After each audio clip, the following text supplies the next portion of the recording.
IT sector की सबसे बड़ी कंपनी टीसीएस ने भी मूनलाइटिंग को लाल झंडी दिखाई है।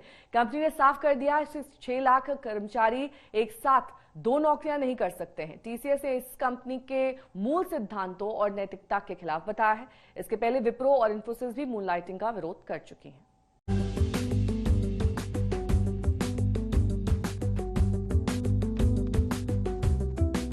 देश की सबसे बड़ी आईटी कंपनी टीसीएस ने भी मूनलाइटिंग को अस्वीकार कर दिया है।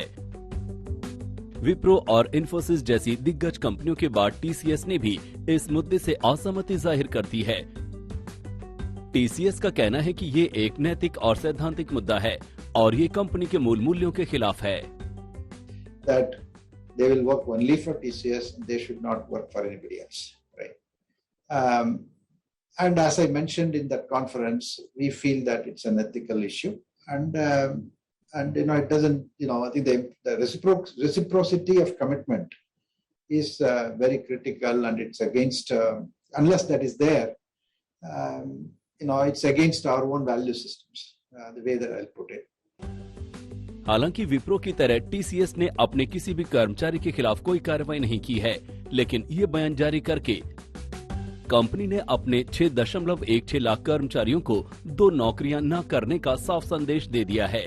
लेकिन वो इस मसले पर आखिरी राय बनाने से पहले सभी पहलुओं को ध्यान में रखने के बाद ही फैसला करेगी। असल में टीसीएस इस मसले पर सेक्टर की दूसरी कंपनियों के रुख का आकलन करने का भी संकेत दे रही है, लेकिन फिलहाल तो कंपनी के मुताबिक सर्विस कॉन्ट्रैक्ट के तहत कर्मचारियों को दूसरे संस्थान के लिए काम करने की मनाही है।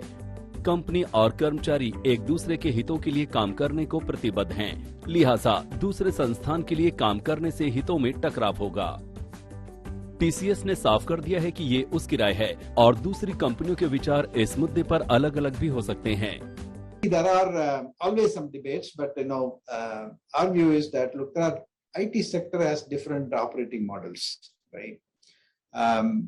There are services that one can provide which may allow such a moonlighting kind of model, right? But our business, our operating model, we work with the Fortune 1000 companies, and the way that we deliver some of those mission critical systems, engagements, etc. We believe that the reciprocity of commitment is very crucial for us.